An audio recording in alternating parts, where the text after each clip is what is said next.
Gostaria neste momento de passar algumas sugestões, alguns conceitos que certamente poderão ajudá-lo no seu trabalho de proclamar a palavra de Deus, a mais nobre tarefa certamente que Deus entregou ao ser humano.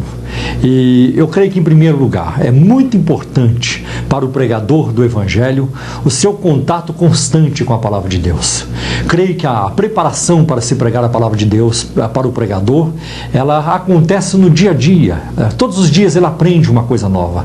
Todos os dias ele encontra na palavra de Deus algo novo, algo que vai somando as suas experiências, que vai aumentando a sua percepção das verdades de Deus para nós. Então é importante que no dia a dia ele esteja atento a ouvir a voz de Deus, a ouvir a palavra de Deus.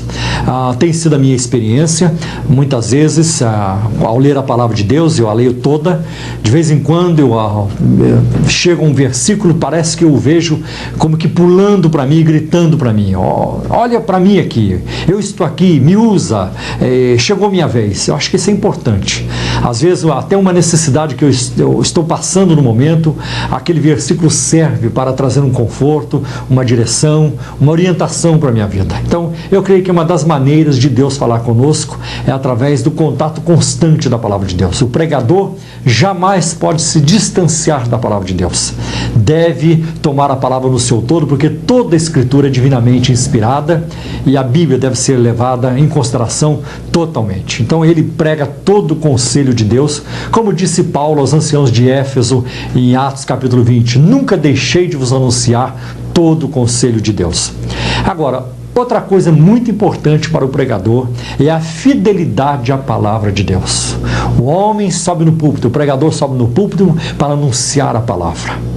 Ele não pode transformar o seu tempo no púlpito em piadas, em conversas paralelas. Não, é a palavra de Deus. Como Jesus foi muito claro na parábola do semeador, em Marcos capítulo 4, versículo 14, Jesus disse, o que semeia, semeia a palavra. Ali o contexto é a palavra de Deus. E vale lembrar também o que o apóstolo Paulo disse a Timóteo na sua segunda carta a Timóteo. E de acordo com a erudição do Novo Testamento, quando Paulo escreveu a sua segunda carta a Timóteo, faltava mais ou menos uma semana para ele ser decapitado sob as ordens de Nero. E mesmo assim, diante da perspectiva da morte, a preocupação do grande apóstolo é com a palavra. Ouça o que ele disse a Timóteo. Conjuro-te, pois, diante de Deus e do Senhor Jesus Cristo, que há de julgar os vivos e os mortos, que pregues a palavra. Veja que Paulo não disse a Timóteo, pregue sonhos, pregue visões, pregue revelações, pregue experiências. Embora eu acredito que haja espaço para experiência na vida espiritual, mas a ênfase de Paulo não é aí. A ênfase dele é na palavra. Pregue a palavra, Timóteo, porque é a palavra que liberta, é a palavra que satisfaz, é a palavra que alimenta, é a palavra que vai trazer cura para a alma. Então é importante isso. Nós vivemos numa época extremamente difícil e delicada para as coisas de Deus, para a vida espiritual.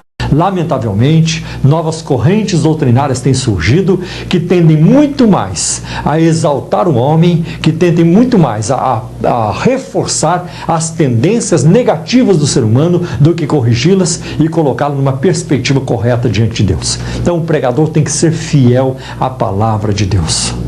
Isso é muito importante. Agora, eu acho que uma outra coisa importante para o pregador é que ele deve estar sempre em contato com o povo, com o público a quem ele ministra. Isso é importante.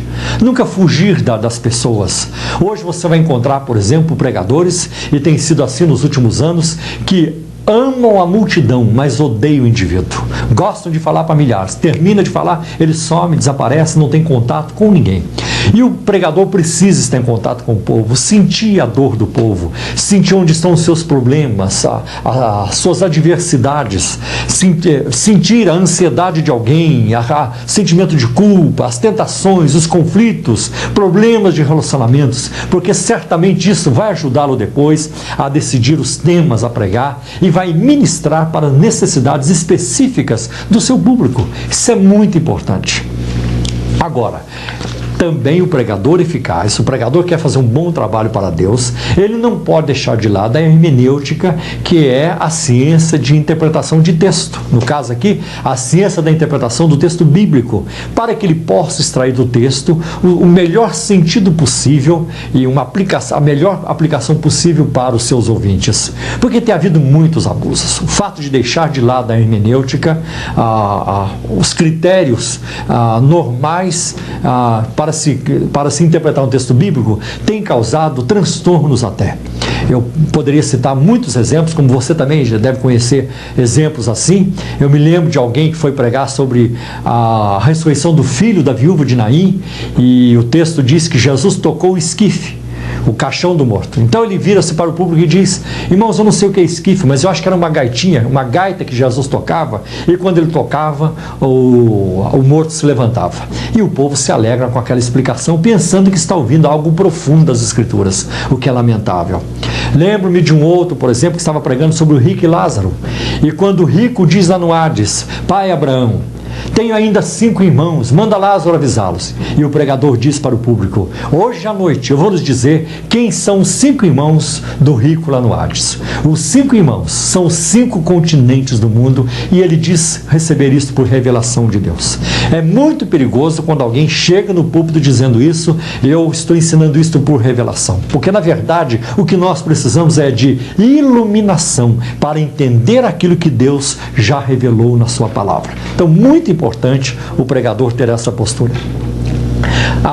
Outro aspecto importante da vida do pregador, e se ele quiser fazer um bom trabalho para Deus, é ele ser humilde o suficiente para ouvir de outros pregadores e aprender com as experiências positivas de outros. É muito importante ao longo da história da igreja você prestar atenção nos homens de Deus que foram grandemente usados. Por exemplo, Lutero, Calvino, são homens que servem de tremenda inspiração para nós. Jonathan Edwards, George Whitefield, Moody, vários outros têm servido de exemplo para nós. Leia sobre eles, leia suas biografias, como é que foi sua vida de oração, a preparação de sermão, como é que eles se prepararam para pregar, o resultado das suas pregações, a forma de como viveram. Tudo isso vai enriquecer a vida do pregador. Então é importante isso. E mesmo depois que você já estudou o texto, onde você já fez análise histórica, análise gramatical, onde você já traduziu o texto e você aplicou os princípios da hermenêutica, é importante depois verificar o que outros no passado, os mestres do passado, disseram sobre aquela passagem antes de você tirar uma conclusão final. Vê se concorda com aqueles a quem Deus também iluminou no passado e de maneira maravilhosa. Agora, creio que talvez um dos pontos mais importantes na vida do pregador é a sua preparação espiritual. Ele está mexendo com verdades eternas. Ele está tratando do destino eterno das pessoas. E isso é uma imensa responsabilidade. Por isso, a vida do pregador deve ser marcada pela oração. Antes de falar de Deus aos homens, é preciso que ele fale dos homens a Deus. Então, orar. Orar bastante.